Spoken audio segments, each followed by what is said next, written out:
శ్రీ గురు గణేష మేధా దక్షిణామూర్తి సహిత శ్రీ బాలాత్రిపురసుందరై నమః. అభిషేకం కార్యక్రమానికి స్వాగతం.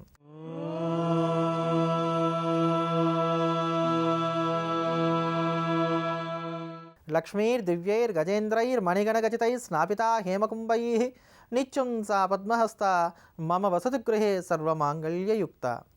ఈరోజు కార్యక్రమంలో భవ్యమైనటువంటి స్తోత్రములతో పాటుగా ప్రధానంగా ఒక మంచి సంబంధం రావట్లేదు, వయసులో మాకన్నా ఎక్కువ వయసు ఉన్నటువంటి వారు, లేకపోతే రెండో పెళ్లి సంబంధం వాళ్ళు ఇలా వస్తున్నారు అనుకొని బాధపడేటువంటి వారికి ఒక మంచి సంబంధం కుదరడానికి గాను తేలిగ్గా ఉపకరించేటువంటి పరిహారాన్ని గురించి, విశేషించి రథసప్తమిని పురస్కరించుకొని సూర్య సంబంధమైన స్తోత్రాల అన్నిట్లోకి కూడా విశిష్టమైనటువంటి స్తోత్రమైన ఆదిత్య హృదయ స్తోత్రానికి ఉండేటువంటి వైభవాన్ని గురించి, నిత్యం కూడా ఆదిత్య హృదయ స్తోత్రాన్ని పారాయణ చేయడం వల్ల కలిగేటువంటి ఫలితాల గురించి తెలుసుకుందాం. వీటితో పాటుగా ఎవరైతే ఇంటర్వ్యూలకు వెళ్తున్నారో వారు ఇంటర్వ్యూలో విజయం సాధించడానికి గాను ఉపకరించేటువంటి అమోఘమైనటువంటి పరిహారాల గురించి కూడా తెలుసుకుందాం.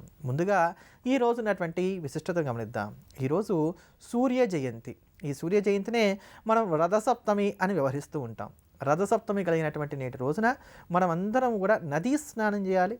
ముఖ్యంగా సూర్యుడికి అత్యంత ప్రీతిపాత్రమైనటువంటి తెల్ల జిల్లేడు చెట్టుకు సంబంధించినటువంటి జిల్లేడు ఆకులు ఏవైతే ఉన్నాయో వాటిని రెండు భుజముల మీద శిరస్సు మీద ఉంచుకొని వాటి మీద రేగుపళ్ళు కూడా పెట్టుకొని స్నానం చేయాలి.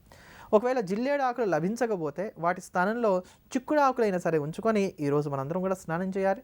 ఈరోజు సూర్య జయంతి వ్రతాన్ని పాటించాలి. ఈ స్నానం చేయడం వలన, సూర్య జయంతి వ్రతాన్ని పాటించడం వలన, ఈరోజు దానం చేయడం వలన మనకి 7 విధములైనటువంటి పాపములు తొలగిపోతాయని చెప్పని ధర్మశాస్త్రం తెలియజేస్తోంది. ఏమిటా 7 విధమైన పాపాలు? గడిచిన జన్మలో మనం చేసిన పాపం, ఈ జన్మలో మనం చేస్తున్నటువంటి పాపం, మనస్సు చేత, మాట చేత, శరీరము చేత ఇలా చేసేటువంటి 3 విధాలైనటువంటి పాపాలు ఏవైతున్నాయి 3, గడిచిన నడుస్తున్న జన్మలో చేసినటువంటి పాపాలు 2, మొత్తం ఈ 5 రకాలైన పాపాలు. ఇవి కాక తెలిసి తెలియక చేసేటువంటి 2 విధములైనటువంటి పాపాలు ఏవైతున్నాయి ఇవన్నీ కూడా కలుపుకుంటే 7 విధములైనటువంటి పాపాలు. ఈ పాపరాశి అంతా కూడా ధ్వంసం అయిపోతుంది. ఇలా అయినప్పుడు మాత్రమే మనం మోక్షాన్ని పొందగలుగుతాం కనుక ఈరోజు ఈ ప్రకారంగా శుచిగా స్నానం చేయాలి, నది అందే స్నానం చేయాలి, లేకపోతే బావి నీటితో స్నానం చేయాలి అని చెప్పని మనకి శాస్త్రం తెలియజేస్తోంది. ఒకవేళ ఇవి చేయడానికి కుదరలేదు, మనం ఏదైనా మహానగరాల్లో ఉంటున్నాం, మనకి ఇవేవి అందుబాటులో లేవనుకున్నట్లయితే నీటి మీద చేతి నుంచి గంగా గంగా గంగాని 3 సార్లు గంగాదేవిని తలుచుకొని స్నానం చేసిన, నదీ స్నానం చేసిన పుణ్యాన్ని మనం పొందగలుగుతాం. అలానే సంక్రాంతి నెలంతా కూడా, అంటే ధనుర్మాసం నెలంతా కూడా ఏవైతే గొబ్బెమ్మల్ని పెట్టి మనం పిడకలు తయారు చేసుకున్నామో ఆ పిడకల మీదనే ఈరోజు పాలు పొంగించాలి. ఒకవేళ అవి కూడా లేవు అనుకున్న పక్షంలో కొంచెం మనం పాలు ఏవైతే ఉన్నాయో ఆవు పాలు, ఈ ఒక్కరోజైనా సరే ఆవు పాలు తెచ్చుకొని వాటిలో బియ్యం ఎసరవేసి పరవానాన్ని వండి ఆ పరవానాన్ని మాత్రమే ప్రత్యక్ష భగవాన్ అనేటువంటి సూర్యనారాయణ మూర్తికి ఈరోజు నైవేద్యంగా పెట్టాలి. ఈరోజు పొంగేటువంటి పాల పొంగును బట్టి సంవత్సరం అంతా కూడా మనకి ఎలా గడుస్తుందో తెలుసుకోవచ్చు అని చెప్పని సంప్రదాయంలో పెద్దలు తెలియజేశారు. ఆ పాల పొంగు తూర్పు వైపుగా పొంగినట్లయితే సమస్తం కూడా శుభంగా సాగుతుంటాయి. ఈ మాసం అంతా, ఈ సంవత్సరం అంతా ఇలా శుభంగా సాగడానికి గాను పాలు తూర్పు వైపుగా పొంగాలి. అలా పొంగితే మంచిది. అంటే మనం గిన్నెను వంపుగా పెట్టకూడదు, దానంతా అదిగా ఆ పాల పొంగు అలా పొంగాలి. అలా పొంగడం వలనే సమస్తమైనటువంటి శుభాలు కూడా కలుగుతాయి. ఉత్తరానికి పొంగినా కూడా శుభమే కలుగుతుంది. పశ్చిమానికి పొంగినట్లయితే కనుక సామాన్యంగా నడుస్తుంది, దక్షిణానికి పొంగినట్లయితే ప్రమాదంగా నడుస్తుంది. కనుక ఈ సంకేతాన్ని బట్టి ఈ సంవత్సరం అంతా కూడా మనం తగు జాగ్రత్తలు తీసుకుంటూ ఉండాలి. అలానే సూర్యభగవానుడి యొక్క రథసారథి అయినటువంటి అరుణుడు అనబడేటువంటి మహానుభావుడు ఎవరైతే ఉన్నాడో ఆయన ఈ రోజు నుంచి కూడా సూర్యుడి దగ్గర రథ సారథ్యాన్ని స్వీకరించి ఈ యొక్క రథాన్ని నడపడం ప్రారంభం చేశాట. అందుకు ఈరోజు సూర్య జయంతి వ్రతాన్ని చేయాలి. ఈ సూర్య జయంతి వ్రతాన్ని చేసే ధర్మరాజు తిరిగి తన రాజ్యాన్ని పొందగలిగాడని చెప్పని శాస్త్రం తెలియజేస్తోంది. కనుక నష్టద్రవ్యాలు పొందడానికి గాను ఈ యొక్క సూర్య జయంతి వ్రతం మనందరికీ కూడా చాలా చక్కగా ఉపయోగపడుతుంది. అదే ప్రకారంగా ఈరోజు ఎవరైతే బంగారాన్ని దానం చేస్తారో, విశేషించి తమ శక్తి కలిగినటువంటి దాన్ని బట్టి వారికి ఉండేటువంటి సమస్తమైనటువంటి పాతకాలన్నీ కూడా నశించిపోతాయని చెప్పని ఇలా అనేకమైనటువంటి విశేషాల సమాహారం రథసప్తమి కలిగినటువంటి నేటి రోజు. కలియుగ ప్రత్యక్ష వదలైనటువంటి శ్రీమద్ వెంకటేశ్వర స్వామి వారికి కూడా ఈ రోజున 7 వాహనముల మీద ప్రత్యేకించి ఊరేగింపు జరుగుతుంది. అలా 7కి అధిష్టాన దేవతగా సూర్యుని మనం చెప్పుకుంటూ ఉంటాం. అటువంటి కాలస్వరూపుడైన సూర్య భగవాన్ యొక్క అనుగ్రహం మనందరికీ కూడా కలగాలని చెప్పని ప్రార్థన చేస్తూ శుక్రవారాన్ని పురస్కరించుకొని సిరుల తల్లి అయినటువంటి లక్ష్మీదేవి అనుగ్రహాన్ని కూడా మనం పొందడానికి గాను ఈరోజు లక్ష్మీ సహస్రనామ స్తోత్రాన్ని శ్రవణం చేద్దాం. అమ్మవారి యొక్క అనుగ్రహానికి పాత్రులమవుదాం. నిత్యాగతానం తనిత్యానం దినే జనరంజనే నిత్యప్రకాశినే చైవ స్వప్రకాశస్వరూపిణే మహాలక్ష్మీర్మహాకాళీ మహాకన్యా సరస్వతి భోగవైభవ సంధాత్రి भक्तानुग्रहकारिणे ईशावास्य महामाया महादेवी महेश्वरी हृल्लेखा परमाशक्तिर्मातृका बीजरूपिणे नित्यानन्द नित्यबोध नादिनी जनमोदिनी सत्यप्रत्ययनी चैव स्वप्रकाशात्मरूपिणी त्रिपुरा भैरवी विद्या हंसा वागीश्वरी शिवा वाग्देवी च महारात्रिः कालरात्रिस्त्रिलोचनी भद्रकाली कराली च महाकाली तिलोत्तमा काली करालवक्त्रान्ता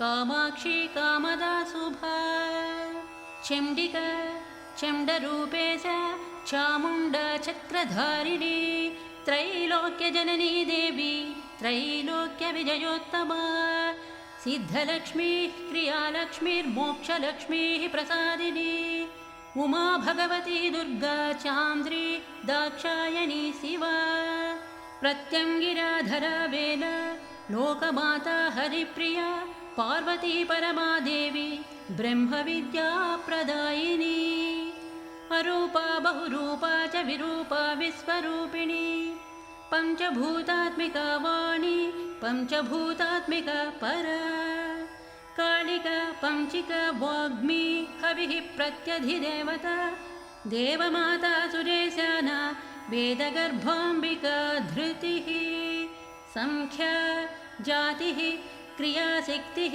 प्रकृतिर्मोहिनी मही यज्ञविद्या महाविद्या गुह्यविद्या विभावरी ज्योतिष्मती महामाता सर्वमन्त्रफलप्रदा दारिद्र्यध्वंसिनी देवी हृदयग्रन्थिभेदिनी सहस्रादित्यसङ्काशा चन्द्रिका चन्द्ररूपिणी गायत्री सोमसम्भूतिः सावित्री प्रणवात्मिका श्यामकरी वैष्णवी ब्राह्मी सर्वदेवनमस्कृता सेव्या दुर्गा कुबेराक्षी करवीरनिवासिनी जया च विजया चैव जयन्ती च पराजिता कुब्जिका कालिका शास्त्री वीणा पुस्तकधारिणी सर्वज्ञशक्तिः श्रीशक्तिर्ब्रह्म विष्णुशिवात्मिका इडा पिङ्गलिका मध्या मृणाली तन्तुरूपिणी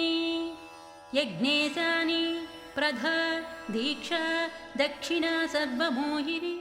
మాఘమాసాన్ని పురస్కరించుకొని మనం ప్రతిరోజు కూడా వివాహానికి ఆటంకాలు ఏవి కలుగుతున్నాయో అవన్నీ కూడా తొలగించుకోవడానికి గాను ఉపకరించేటువంటి పరిహారాల గురించి తెలుసుకుంటున్నాం కదా. ఆ క్రమంలో ఈ రోజున సరైన సంబంధం రావట్లేదు. ముఖ్యంగా అన్ని రెండో పెళ్లి సంబంధాలే వస్తున్నాయి. లేదా మరి పొట్టివాడుగా ఉండేవాడు, లేదా మరి హెచ్చుగా ఉండేటువంటి వాడు, లేదా అమ్మాయి కావచ్చు అమ్మాయి కావచ్చు, ఇలాంటి వాళ్ళు వస్తున్నారు. మాకన్నా వయస్సులో బాగా పెద్దగా ఉండేటువంటి వాళ్ళు, ఒక 10 ఏళ్ల వయసు గ్యాప్గా ఉండేటువంటి వాళ్ళు వస్తున్నారు. ఇట్లా అనుకున్నటువంటి సందర్భాలలో స్త్రీలకైనా సరే పురుషులకైనా సరే ఈ దోషం తొలగి చక్కటి సక్రమైనటువంటి సంబంధాలు రావడానికి గాను ఉపకరించేటువంటి పరిహారాన్ని గురించి తెలుసుకుందాం. దీనికి ఉపయోగపడేటువంటిది సాక్షాత్తు శుక్రవారమే. అందున ఈ రోజు శుక్రవారం అయింది, రథసప్తమి కూడా కలిసి వచ్చింది కనుక ఈ రోజు నుంచి అయినా సరే మనం ప్రారంభం చేసి ఈ పరిహారాన్ని పాటించుకోవచ్చు. దీనికి ఏం చేయాలి? శుక్రవారం రోజు రాహుకాలం ఉన్న సమయంలో, సాధారణంగా రాహుకాలం శుక్రవారం రోజు ఉదయం 10:30 నుంచి 12 గంటల మధ్యలో ఉంటుంది కనుక ఆ సమయంలో దగ్గరలో ఉండేటువంటి దుర్గా అమ్మవారి యొక్క దేవాలయానికి వెళ్ళి అక్కడ నిమ్మడప్పుల దీపారాధన చేయండి. దీన్నే రాహుకాల దుర్గా దీపారాధన అంటారు. ఇది శుక్రవారం రోజు చేయాలి.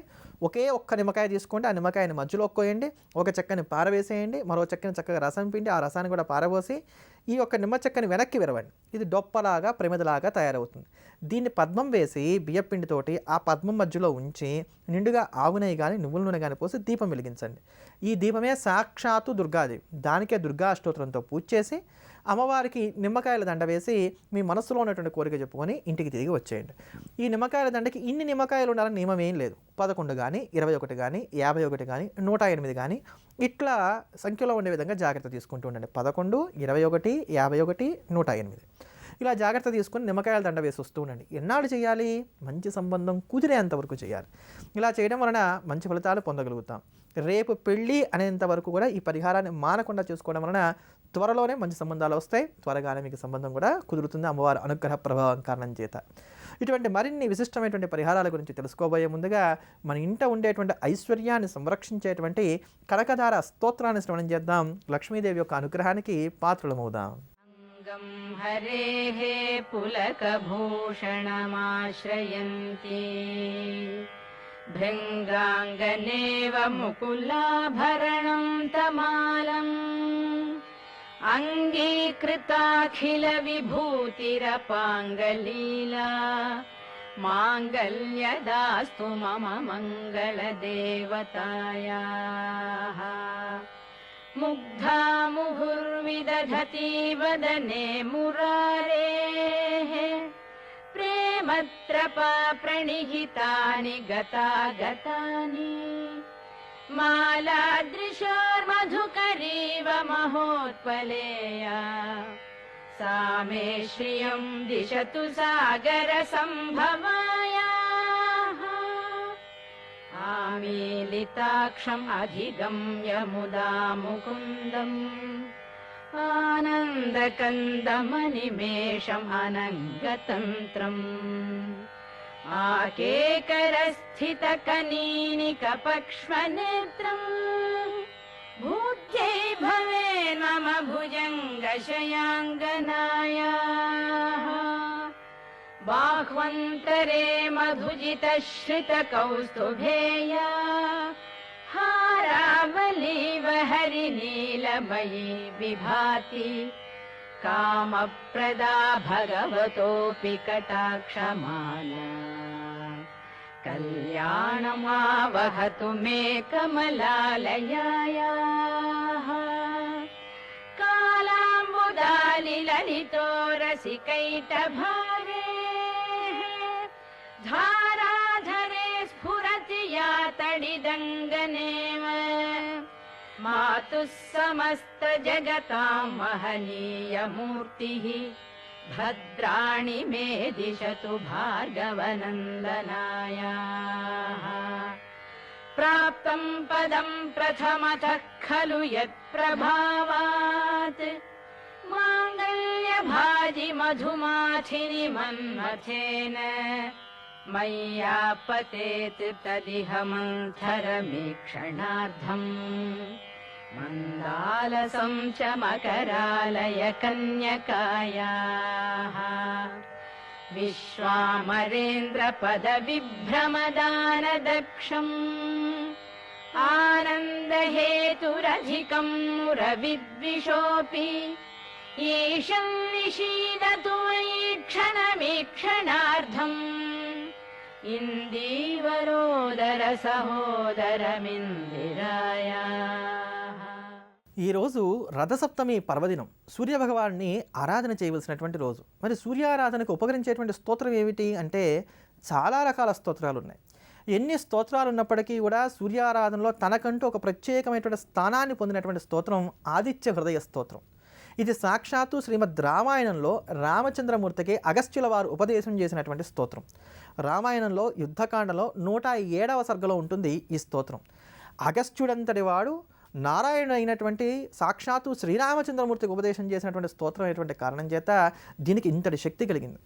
ఈ స్తోత్రానికి ఉన్నటువంటి శక్తి ఎంత గొప్పది అని అంటే యుగాల తరబడి దేవతలందరినీ కూడా ఏడిపించినటువంటి రావణాసురుడు ఈ స్తోత్రాన్ని రామచంద్రమూర్తి పురస్చరణ చేసినటువంటి కారణం చేత రామచంద్రమూర్తి యొక్క చేతిలో నిహతుడయ్యాడు, మరణింపబడ్డాడు, చనిపోయాడు. అంటే రావణాసురుడంతటి బలాఢ్యుణ్ణి కూడా, అంతటి తపోశక్తివంతుని కూడా, అంతటి దుర్మార్గమైనటువంటి అంత ప్రబలమైనటువంటి శత్రువుని కూడా నిగ్రహించగలిగేటువంటి శక్తి ఆదిత్య హృదయ స్తోత్రానికి ఉంటుంది. అంతేగాక ఇది శత్రువుల నుంచి మనల్ని సంరక్షించుకోవడానికి ఉపయోగపడేటువంటి స్తోత్రమేనే కాక శరీరంలో ఉండేటువంటి సమస్తమైనటువంటి వ్యాధుల్ని హరింపజేసుకోవడానికి, ఐశ్వర్యాన్ని వృద్ధి చేసుకోవడానికి కూడా ఆదిత్య హృదయ స్తోత్రం చాలా అమోఘంగా పనిచేస్తుంది. ఇందులో నమః శబ్దం చాలాసార్లు వస్తూ ఉంటుంది, నీకు నమస్కారము అనబడేటువంటి శబ్దం చాలాసార్లు వస్తూ ఉంటుంది. కారణం ఏమిటి? సూర్యుడు నమస్కార ప్రియుడు, ఆయనకి నమస్కారం అంటే చాలా ప్రీతిట. అలా నమస్కారం చేసినటువంటి వారందరూ కూడా ఆరోగ్యాన్ని, ఐశ్వర్యాన్ని ఇచ్చి రక్షిస్తూ ఉంటాడు. ఈయనకు ఉండేటువంటి పోర్ట్ఫోలియోస్ ఈ రెండు కూడా అమోఘమైనటువంటిది. ఒకటి ఆరోగ్యము, రెండు ఐశ్వర్యము. ఆ ఆరోగ్యాన్ని, ఐశ్వర్యాన్ని మనకి సంపూర్ణంగా అందించగలిగేటువంటి స్తోత్రం ఆదిత్య హృదయ స్తోత్రం. ఎన్ని స్తోత్రాలు ఉన్నా వాటన్నిటిలోకి కూడా ఇది సారభూతమైనటువంటిది. ఎలా అయితే శరీరంలో అనేకమైనటువంటి అంగాలుండి దేని స్థానం దానికి విశిష్టంగా ఉన్నప్పటికీ కూడా హృదయానికి ఎనలేనటువంటి విశిష్టత ఉందో, అలా అన్ని స్తోత్రాలలో కూడా ఇది హృదయంలాగా ఉన్నటువంటి స్తోత్రం కనుక దీనికి ఆదిత్య హృదయ స్తోత్రం అనేటువంటి పేరు వచ్చింది. నిత్యం కూడా ఈ ఆదిత్య హృదయ స్తోత్రాన్ని మనకు ఉదయిస్తున్నటువంటి సూర్యుడు ఎదురుకుండా నిలబడి పారాయణ చేస్తూ వచ్చినట్లయితే దృష్టి దోషాలు తగలవు, శత్రుబాధలు ఉండవు, ఆరోగ్యానికి చేటు వాటిల్లదు, ఐశ్వర్యం చక్కగా సమృద్ధిగా కలుగుతుంది. మనస్సులో కోరుకునేటువంటి కోరికలు ధర్మబద్ధమైనవి ఏవైతే ఉన్నాయో అవన్నీ కూడా చక్కగా నెరవేరుతూ ఉంటాయి. సూర్యుడి యొక్క పరిపూర్ణమైనటువంటి అనుగ్రహం మనకు కలిగి ఎల్లప్పుడూ కూడా ఆయన సంరక్షణలో మనం వర్ధిల్లగలుగుతాం. సాక్షాత్తు మనందరికీ కూడా ఆదర్శప్రాయమైనటువంటి శ్రీరామచంద్రమూర్తి ఈ స్తోత్రాన్ని నిత్యం పారాయణ చేశాడంటే మనం ఎందుకు పారాయణ చేయకూడదు, మనం ఎందుకు పారాయణ చేయక నష్టపోతున్నామో ఒక్కసారి మనందరం కూడా ఆలోచించుకోవాలి. అంతటి అమోఘము దివ్యమైనటువంటి ఆదిత్య హృదయ స్తోత్రాన్ని రథసప్తమి పర్వదిన వేళ మనమందరం కూడా శ్రవణం చేసి ప్రత్యక్ష పరమాత్మ అయినటువంటి సూర్యనారాయణమూర్తి యొక్క అనుగ్రహానికి పాత్రలమవుదాం. ఆదిదేవ నమస్తుభ్యం ప్రసీద మమ భాస్కర, దివాకర నమస్తుభ్యం ప్రభాకర నమోస్తుతే.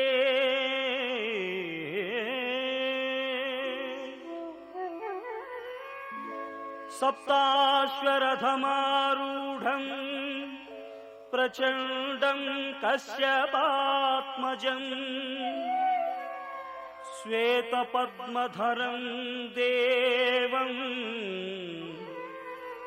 తం సూర్యం ప్రణమామ్యహం.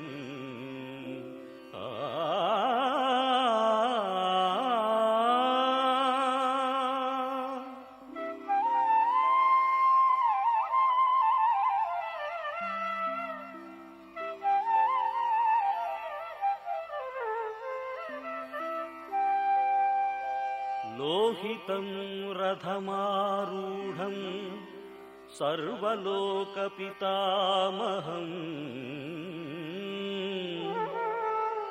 మహాపాపహరం దేవం తం సూర్యం ప్రణమామ్యహం.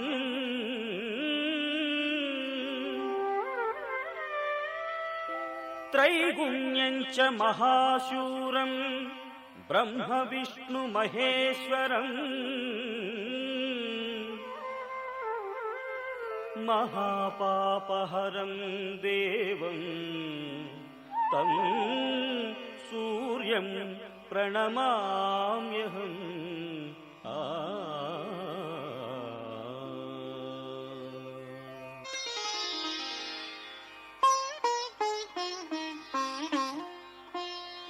బృంహితం తేజసాం కుంజం వాయురాకాశమేవ చ, ప్రయంచ సర్వలోకానాం తం సూర్యం ప్రణమామ్యహం.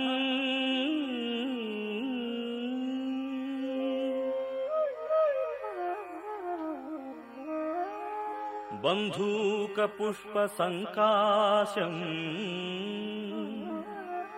హరకుండలభూషితం, ఏకచక్రధరం దేవం తం సూర్యం ప్రణమామ్యహం.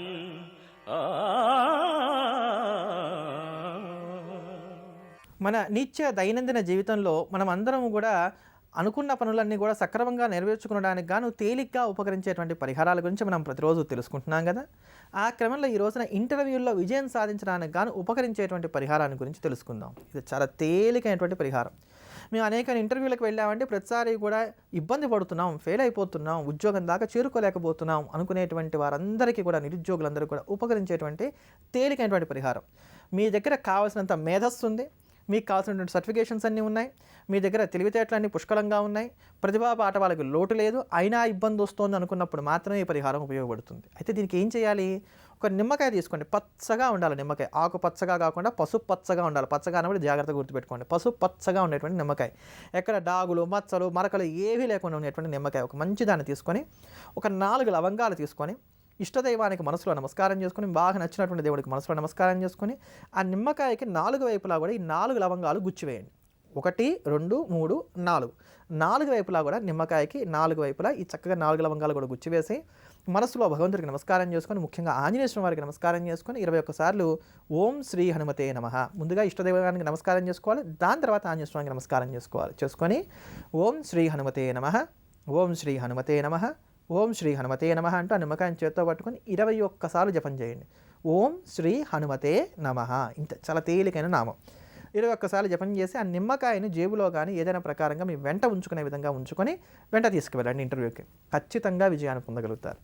అంత తేలిగ్గా మనందరూ కూడా ఉపకరించేటువంటి పరిహారం ఈ పరిహారం. జాతకరీత్యా ఏ కొద్దిపాటి యోగం ఉన్నా ఈ పరిహారం అమోఘంగా మనందరూ కూడా పనిచేస్తుంది. అదే ప్రకారంగా రేపటి రోజున భీష్మాష్టమి, భీష్మాచార్యుడు నిర్యాణం చెందినటువంటి రోజు.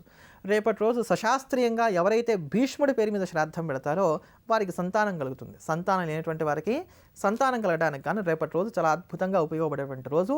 భీష్ముడి పేరు మీద శ్రాద్ధ క్రియలు కనుక రేపటి రోజులు నిర్వహించినట్లయితే సంతానం లేనటువంటి నిస్సంతానంతో బాధపడేటువంటి వారందరూ కూడా సంతానం కలుగుతుంది. ఇటువంటి అమోఘమైనటువంటి విశేషాంశాలతోటి, విశిష్టమైనటువంటి స్తోత్రాలతోటి రేపటి అభిషేకం కార్యక్రమంలో మళ్ళీ కలుద్దాం. ఎల్లప్పుడూ దేశాన్ని ప్రేమిద్దాం, దైవాన్ని స్మరిద్దాం. స్వస్తి.